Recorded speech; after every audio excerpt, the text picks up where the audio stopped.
débrief transatlantique.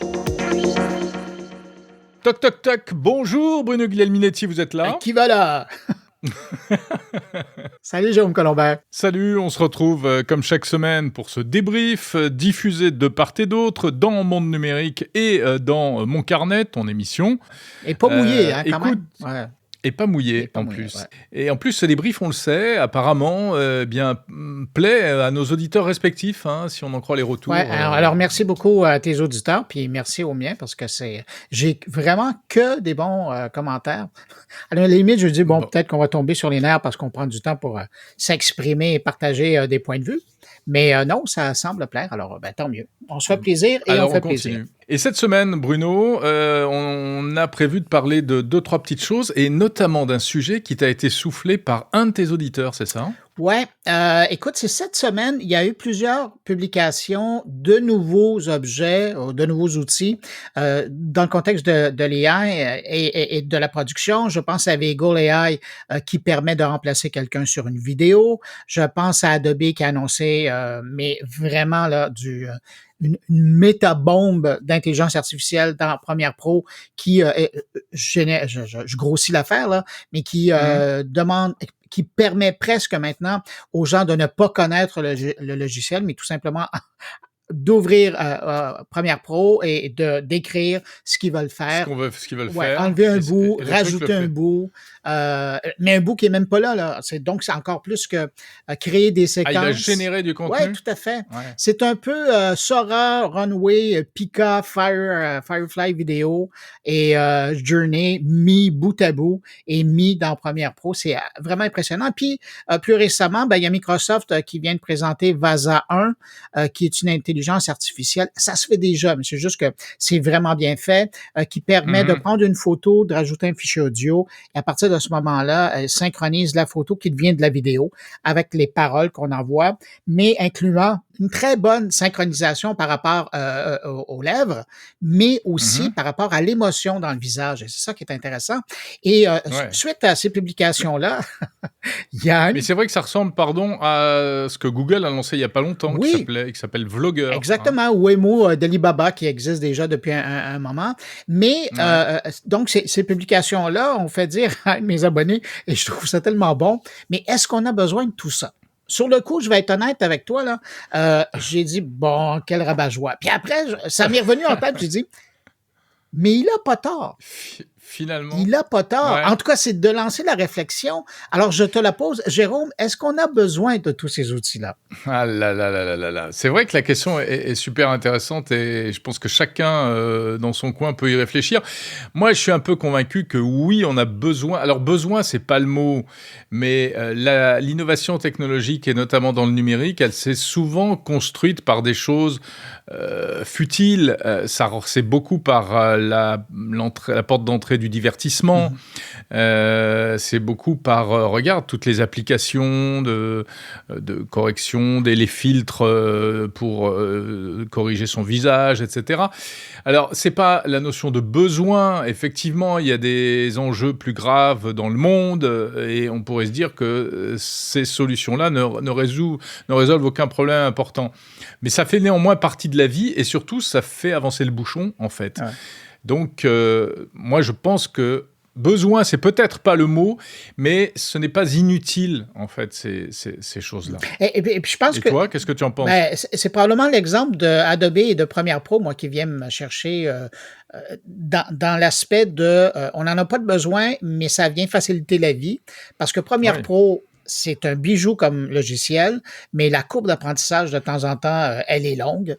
Et ça, c'est une usine à gaz. Oui, et ça va permettre d'avoir cette approche-là. Donc, un Premiere Pro qui carbure à l'IA, d'arriver à faire des choses que normalement, ça prendrait quelques heures derrière le clavier pour arriver à faire un truc comme ça pour quelqu'un qui commence. Tandis que là, on va un peu comme Photoshop. Photoshop, ils ont commencé à utiliser l'IA là-dedans et puis ça facilite le travail. Donc, moi, je trouve que ce sont des améliorations et ce sont des outils, dans certains cas, des nouveaux outils qui sont bienvenus. Puis oui, on n'en a pas besoin pour vivre, sauf que ça vient faciliter la tâche comme 80% des applications qu'on a sur nos téléphones. Alors bien sûr, on parle d'applications professionnelles. Nous, ça nous touche parce que c'est dans notre univers, mais ça ne concerne pas du tout le grand public. Mais ce sont des choses effectivement utilisées par des milliers, des millions de gens à travers le monde, et c'est des outils de production qui sont Mais pense à une application comme Vasa de Microsoft qui te permet de prendre une photo et de la faire vivre, un peu comme on voyait dans les films d'Harry Potter, où tout le monde avait été ébahi par ces cadres, ces peintures qu'on voyait bouger sur un mur. Ben, avec Vasa, c'est un jeu d'enfant d'arriver à faire ça avec une photo qui date de l'époque de votre grand-père, votre arrière-grand-père. Ouais, c'est ce qu'on appelle les GAN, hein, les réseaux antagonistes génératifs. C'est-à-dire, c'est ça, c'est des modèles de deep learning qui s'autocontrôlent, qui arrivent à générer des images plus vraies que nature. Mais ce qu'il y a en plus, c'est derrière ce divertissement qui peut paraître un peu futile, il y a des applications très utiles. Ça va pouvoir servir ensuite. Souvent, c'est le cas en technologie, il y a des débouchés dans la médecine, dans la sécurité, dans plein de domaines. Donc c'est ça aussi qu'il faut prendre en compte. Et c'est des trucs comme ça que moi, j'avoue que je trouve intéressant de voir que c'est là, c'est disponible. Et puis, mais enfin, qu'est-ce que tu veux? Mais Jérôme, parlant d'intelligence artificielle, il y a quelque chose qui est sorti en France par rapport à la relation que les Français entretiennent avec l'intelligence artificielle. Oui, absolument. Alors, c'est assez intéressant, ce sondage. C'est la 2e édition d'un baromètre qui révèle que les Français, aiment bien l'intelligence artificielle. Ils sont très utilisateurs des nouveaux outils d'IA générative. Plus de 60% d'augmentation par rapport à l'année dernière. Alors, ce sont surtout les jeunes qui les utilisent, 18-24 ans, 25-34 ans, etc. Et ceux qui n'utilisent pas, en tout cas, en ont entendu parler, puisque à 78% des Français ont entendu parler de l'intelligence artificielle. Cela dit, c'est un peu difficile de passer à côté actuellement. Et il y a un autre chiffre dans ce sondage, il y a plein de chiffres intéressants, et j'en parle d'ailleurs cette semaine dans Monde Numérique, notamment 35% qui déclarent qu'ils ont d'ores et déjà du mal à s'en passer de l'IA. Ouais. Alors, c'est souvent pour des raisons professionnelles, parce que c'est souvent dans le cadre professionnel que ça se passe. Et d'ailleurs, les entreprises, apparemment, il y en a à peu près 1 sur 2 qui encouragent leurs collaborateurs aujourd'hui à utiliser de l'IA. Et ça aussi, je trouve c'est intéressant parce que c'est un revirement. Au début, c'était pas comme ça. Au début, dans beaucoup d'entreprises, il y avait une énorme crainte, et notamment dans les médias, où on fabrique de l'information. Eh bien, chez nous, c'était plutôt une hyper méfiance en disant attention, il ne faut pas utiliser ça, il ne faut pas faire d'images générées par IA pour des illustrations, il ne faut pas essayer de chercher de l'information sur ChatGPT. Et puis là, d'une part, les outils ont déjà évolué par rapport à ce que c'était au début, et d'autre part, il y a une appétence et une appréhension qui est vachement... Enfin, appréhension au sens, le fait d'appréhender, les Français s'y mettent à fond. Voilà. Donc, c'est plutôt pas mal. C'est une bonne nouvelle, ça. Voilà. Les Français sont geeks, finalement. C'est étonnant, Et en plus... Ouais. Et seuls... et même, ils n'ont pas peur de l'IA, majoritairement. Ouais, mais est-ce qu'on a posé la question quelle IA ils utilisaient? Est-ce que c'est l'américaine ou est-ce que c'est la française? Alors, en premier, ça ne te surprendra pas, c'est ChatGPT, à 66%, dont 11% en version payante, quand même. C'est bon. Oui.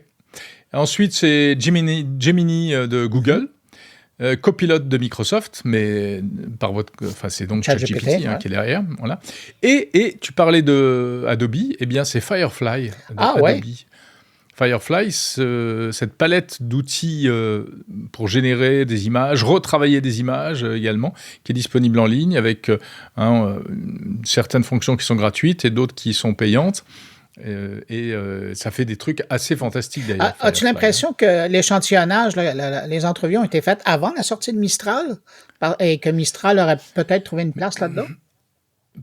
Peut-être. Alors attends, j'ai pas la date sous les yeux, mais sur ma source, ça s'était noté. Parce que vous êtes tellement chauvin que j'imagine que Mistral, il serait pas en premier rang. Est-ce que les gens se sont rués sur le chat? Je ne sais pas. Parce que oui. Et d'ailleurs, on dit le chat. Vous m'aviez repris avec François Sorel, mais on dit bien le chat et pas le chat. C'est ça le gag. C'est que c'est français. Mais oui, monsieur. Donc le ChatGPT de Mistral, c'est le chat. Le chat. Ouais, Mais bon, il n'est pas très connu, le chat, hein, il faut bien le dire. Ouais. Mais quand même, il y a AWS qui a fait un bel hommage en l'intégrant dans sa En trousse intégrant. d'outils là, de Bedrock. Ah, c'est pour vous dire, tant mieux, c'est une bonne chose. C'est la force des outils Ouais. de Mistral. Il y a trois outils, je crois, hein, du plus petit au plus gros. Ouais. Et effectivement, il peut être embeddé dans des tas de plateformes différentes et dans des tas de solutions différentes. Oui, puis l'avantage, je pense que c'est important de le dire, c'est que comparativement aux autres outils qui ont été développés, qui sont très américano, là, dans le cas du chat de Mistral, on va l'appeler comme ça, il s'est vraiment conçu avec une vision européenne. Et donc, si vous cherchez ce type d'apprentissage derrière l'intelligence artificielle, ça devient un incontournable. Et ça aussi, c'est important. Oui, c'est important, mais je ne sais pas si... Alors moi, je n'ai pas suffisamment testé le chat pour éprouver ce côté européen. Je ne sais pas si toi, écoute, moi, j'ai fait le test. Ouais. Il te connaît, il connaît François Sorel, et il n'a aucune idée de qui je suis. Ah bon? Ouais. Ah ouais, non, mais carrément, c'est du chauvinisme, c'est plus de l'européanisme. Non, c'est du protectionnisme. Oh, mais ChatGPT aussi, je crois, il me connaît. Oui, il te connaît très bien, ChatGPT. Ouais. Oui, mais il te connaît aussi. Oui. Ah oui, il me parle de toutes ces années où à l'époque, au début, et il me parlait de toutes ces années où j'avais travaillé au journal Le Monde. Ah oui. Ouais. Mais après, le tir a été rajusté et finalement... Ce qui est faux. Ben oui, ce qui est tout à fait faux. Oui, c'est vrai qu'il nous invente des carrières. Ouais. Oui, François Sorel, je ne sais plus, il l'avait mis à l'équipe ou je ne sais où. Ouais. Mais non, c'est ça. Mais maintenant, tu lui poses la question puis il sait qui on est. Attends, hey, avant de te laisser, je voulais voir avec toi si tu avais vu passer cette nouvelle-là. Moi, j'en ai parlé dans une infolettre. L'impact insoupçonné des réseaux sociaux sur nos ongles. Ah, mais oui. Ceux qu'on retrouve là, au bout de nos doigts. J'ai vu ta news et ton article là-dessus. Je trouve ça très intéressant. Mais raconte-nous ça. C'est-à-dire, c'est le fait de scroller qui abîme les ongles? Ben oui. C'est Jason Adler qui a écrit quelque chose là-dessus. C'est un ingénieur qui est dans le domaine de l'Internet. Et lui, son commentaire général, puis je pense que ça résume assez bien l'histoire, c'est que le balayage, la saisie et le défilement constant sur nos appareils sont autant de stress pour nos ongles qui, comme le reste de notre corps, révèlent notre état de santé générale. Oui, mais... Et donc, lui, c'est basé sur 2 études récentes qui ont été faites par des boîtes qui s'intéressent aux ongles. Ouais. C'est des boîtes commerciales là, qui s'intéressent. Et donc, test après test, ils ont remarqué que la santé des ongles était meilleure chez ceux qui utilisaient moins les réseaux sociaux. C'est pas vrai. Et en général, moins leur téléphone. Là, oui, mais attends, mais je comprends pas parce qu'on n'utilise pas ses ongles sur l'écran en général. Alors moi, sur le trackpad de mon ordinateur, c'est beaucoup avec les ongles. Ouais. Mais je pensais que c'était une anomalie personnelle. Donc apparemment, non, mais ça, on est... Ben écoute, cette étude-là qui a été faite par Intechnopen et NailMag, ces 2 études séparées là, qui ont été faites, évidemment, ils s'intéressent à un marché qui se préoccupe de leurs ongles, qui est en grande partie féminin. Et donc les femmes scrollent avec les ongles? Ben, semble-t-il, oui. C'est bizarre. En plus, si elles ont les ongles longs, c'est pas très facile. Ben, justement. Bon, et de là, le bobo qu'ils sont en train de créer. Écoute, alors j'espère qu'il y a des femmes qui nous écoutent et qui pourront témoigner. Ou même, que finalement, ils se sont gourés. Voilà. Mais moi, évidemment, quand j'ai vu cette histoire-là, j'étais un peu sceptique, mais j'ai été voir les 2 études et effectivement, plus on utilise les Facebook, Instagram, Snapchat et TikTok sur notre téléphone mobile, et plus on endommage nos ongles. D'accord. Ah bon, écoute, donc c'est une raison de plus pour lever le pied, enfin pour lever l'ongle, plus exactement. Et après, on dira qu'on donne pas d'informations crédibles et intéressantes quand on se parle. On est quand même au top de la technologie, il faut bien le dire. Là, exactement. Juste, Bruno, encore un mot. Tu sais que ça m'interpelle là, le fait que ton auditeur t'ait posé une question, et moi je me dis qu'on devrait peut-être inviter nos auditeurs respectifs à nous suggérer effectivement des pistes de réflexion, soit à nous poser des questions, soit à nous interroger sur des sujets d'actualité ou à nous donner leur avis. Et ça pourrait être intéressant pour nourrir cet échange. Oh ben, écoute, défi accepté. Tu acceptes le défi? J'invite on invite autant les tiens que les miens. Voilà. Et puis, si vous voulez pousser la note encore plus, ben, vous nous envoyez ça par fichier audio. Par vocal, bien comme sûr. Ça, vous pourrez vous entendre. Eh oui, sur le site mondenumérique.info, il y a un petit bouton. Il suffit de cliquer pour envoyer un fichier audio.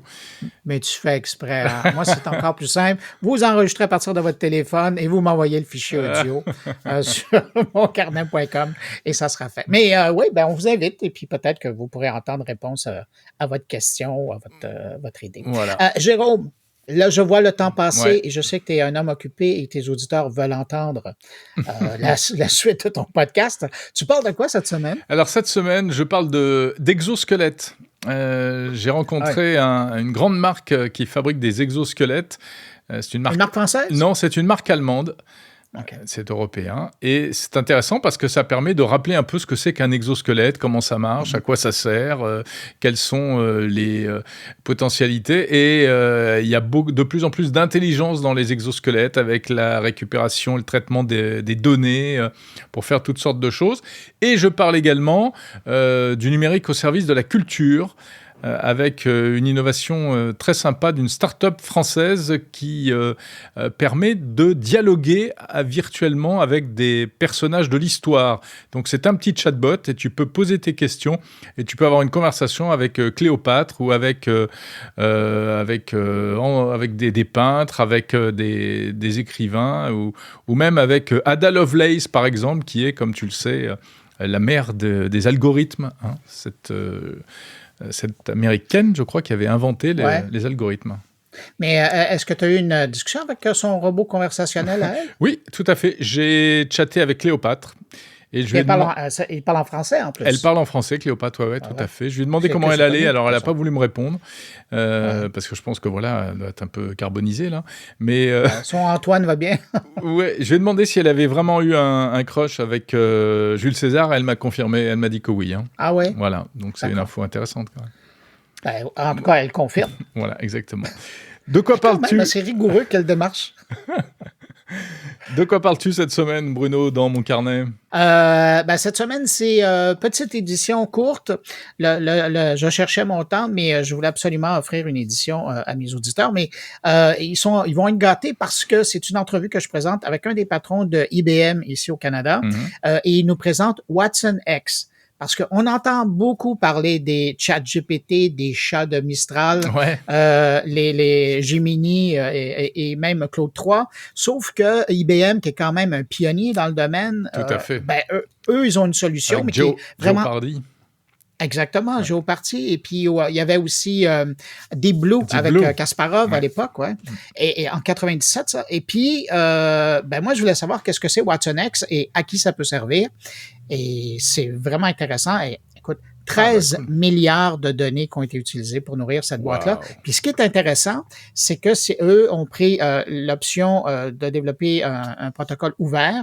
Et donc, toutes les données qui ont été utilisées pour apprendre à l'intelligence artificielle, tout est répertorié et on a accès à cette information-là, contrairement aux OpenAI et autres de ce monde. Alors, c'est à écouter, c'est une longue entrevue avec un des patrons d'IBM ici. Super. J'invite tous les auditeurs de Monde Numérique, bien entendu, comme chaque semaine, juste après, à aller écouter Mon Carnet de Bruno Guglielminetti. Permets-moi d'inviter mes auditeurs à aller écouter Mon Numérique pour entendre la suite de nos, pas de nos propos, mais de tes propos avec tes invités. Voilà. Et puis sinon, on se donne rendez-vous, pas la semaine prochaine, peut-être l'autre d'après. Alors, on va quand même se retrouver la semaine prochaine, Bruno, mais on se retrouvera pour le grand débrief avec François Sorel. François Sorel, c'est pas pareil, ça. Exactement. La grosse qualité, ça. Ouais, mais en revanche, notre petit échange en tête-à-tête, on verra ça plus tard, parce que je prends un peu de vacances, hein, désolé. Écoute, t'es pardonné, mais essaie au moins de te reposer. Les Français prennent souvent des vacances. Hein? Ouais, non, commence pas. Voilà. Chez nous, on sait vivre. On sait vraiment bien vivre. Ça fait combien de temps que tu n'as pas pris de vacances, toi? Tu veux pas le savoir. Mais je te rappelle que c'est dans moins de 100 jours les jeux. Ah oui? Ouais, mais c'est pour ça. Je m'en vais vite avant les jeux. Ouais. Mais moi, je pas plus... Mais de toute façon, nous, on va se voir à Paris. Moi, je passe voir Vivatech, alors... Ah oui! Donc, on se verra en juin à Vivatech. Super. Tu seras le bienvenu. Alors, mes auditeurs pourront entendre ça en direct, presque. Top! Écoute, impeccable. Bon, merci Bruno. Je te Bruno. laisse aller pour la suite. Ouais. Allez. Salut Bruno, à très vite.